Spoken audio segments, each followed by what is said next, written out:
नमस्कार श्रोता बंधुरा मिस माइंड ऑडियो चैनेले आपनादेर आरो एकबार स्वागत। एर आगे आमरा भिडियोते अनेक साधक साधिकादेर कथा बोलेछि, अनेक ईश्वर तत्त्व निये आलोचना करेछि। आजके किन्तु एकदम अन्य एकटा जिनिस शेयर करछि। आजके कथा बोलबो स्वामी विवेकानंदेर पोष्यके निये।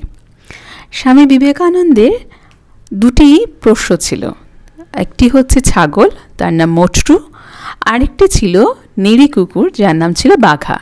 एछाड़ाओ किछु हाঁস और मुरगी छिलो। मोटरूर सम्बन्धे विशेष किछु जाना ना गेलेও बाघार सम्बन्धे जाना जाए स्वामीजीर खूब काछेर एबं खूबই प्रिय छिलो এই बाघा। बाघा किन्तु छिलो এই देशी नेड़ी कुकुर एबं बाघार सम्बन्धे छोटो छोटो गल्प कथा आजके सेटाई बोलছি। एकबार बाघा ठाकुरेर भोगेर मुख दिए दिएछिलो আর সেই দেখে মঠের সন্ন্যাসীরা গেছিল খুব রেগে। সেই সময় স্বামীজি ছিলেন না, তখন বেলুর মঠে। আর তখন মঠের সন্ন্যাসীরা বাঘাকে মঠ থেকে বার করে দেয় এবং শুধু বার করে দেওয়া নয়, তাকে গঙ্গা পার করে একদম এপারে বড়নগরের দিকে ছেড়ে দেয়। ছেড়ে দিয়ে মঠের সন্ন্যাসীরা বেলুর মঠে ফিরে যায়। কিন্তু সন্ন্যাসীরা তো বাঘাকে মঠ থেকে বের করে দিয়েছিল, বাঘা তো মঠ ছাড়বে না। বাঘা করল কি, উল্টো দিকে নৌকায় চেপে বসলো। এবার মাঝি মোল্লারা নৌকায় কুকুরটিকে দেখে তারা তাড়িয়ে দেওয়ার চেষ্টা করলো। প্রথমে বাঘা কিছুই বলছিল না, চুপচাপ শান্ত হয়ে বসেছিল। পরে যখন মাঝি মোল্লারা লাঠি সোঁটা নিয়ে তার দিকে তেড়ে আসে, তখন সে দাঁত খিঁচিয়ে তার দিকে এগিয়ে যায়, মাঝি মোল্লাদের দিকে। তখন নৌকার যাত্রীরা বলল, কুকুরটি তো চুপচাপই বসে আছে, তাহলে অযথা ওকে তাড়াচ্ছ কেন? ও তো আমাদের কোনো ক্ষতি করেনি। হয়তো এটা ঈশ্বরেরই আশীর্বাদ যে সকলেই বাঘার পক্ষ নিয়ে কথা বলল। তখন মাঝি মোল্লারা অগত্যা বাঘাকে নৌকা পার করে বেলুড়ে ছেড়ে দিল।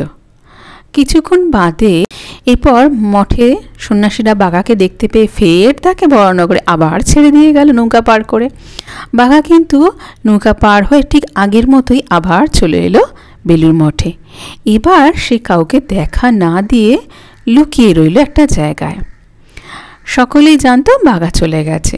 স্বামীজি এসে শুনলেন যে বাঘা এরকম কাজ করেছে, সেন সন্ন্যাসীরা বাঘাকে বড়নগরে ছেড়ে দিয়ে এসছে। শুনে প্রথমে স্বামীজি একটু রাগ হলেও পরে স্বামীজি চুপ করে গিয়েছিলেন।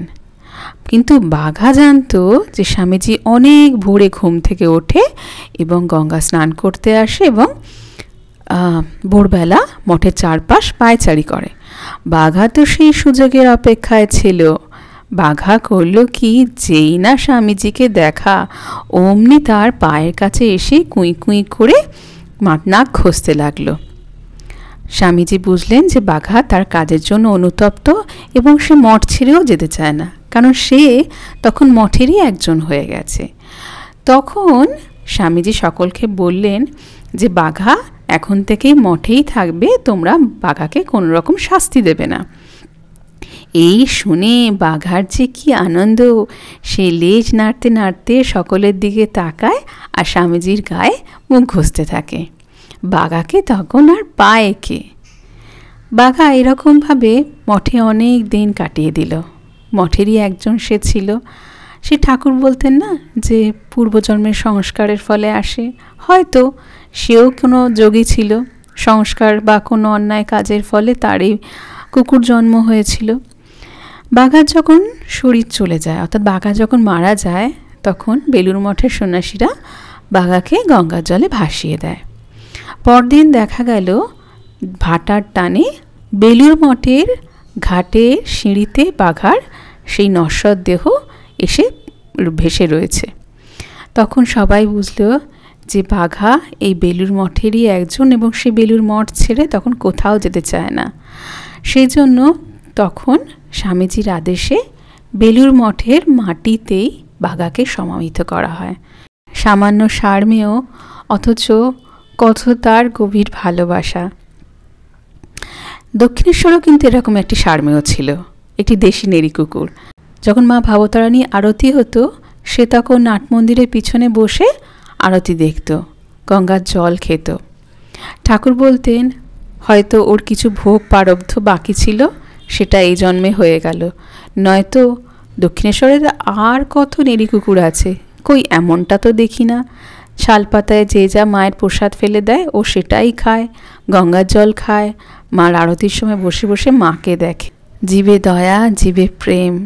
শুধুমাত্র মানুষ নয়, আমাদের এই চারপাশের সারমেয়গুলো যে রয়েছে, বিড়াল কুকুর, আমরা তো কত মানুষ কত রকমভাবে তাদের নিপীড়িত করি, কত মানুষ তাদের ভালোবাসে।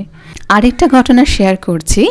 একবার কামারপুকুরে খুব বৃষ্টি হয়েছে, এত বৃষ্টি হয়েছে যে নদীর জল আর মাঠঘাট সব এক হয়ে গেছে। তখন ঠাকুর একদিন এই জল পার করে, অর্থাৎ মাঠের এই জল পার করে শৌচে যাচ্ছেন, এবং কতগুলো মাগুর মাছ সেই জল থেকে মাঠের মধ্যে এসে খেলা করছে। ছেলেপুলেরা মাগুর মাছ দেখতে পেয়ে লাঠি দিয়ে তাদের মারছে। একটি মাগুর মাছ ঠাকুরের পায়ের কাছে এসে খালি গুড়গুড় করছে। ঠাকুর বলল, ওকে মারিস নে, দেখ ও আমার পায়ের কাছে এসেছে, আমার কাছে আশ্রয় চাইছে, ওকে মারিস নে। অথচ দেখুন কতগুলো মাগুর মাছ রইল, সে তার মধ্যে একটি এসে ঠাকুরের কাছে আশ্রয় চাইছে। আমাদেরও সেরকম, আমরা তো কত মানুষ রয়েছি, মানুষের মতো দেখতে, ভেতরে পিশাচও রয়েছে, কিন্তু সবাই কি পারছি ঠাকুরের কাছে যেতে, ঠাকুরের কাছে পৌঁছাতে? তো আজকে বাঘার গল্প, কিছুটা ঠাকুরেরও গল্প হলো, একটু অন্যরকম স্বাদে। আশা করি আপনাদের ভালো লাগবে। কেমন লাগলো জানাবেন। আবার আসবো নতুন গল্প নিয়ে।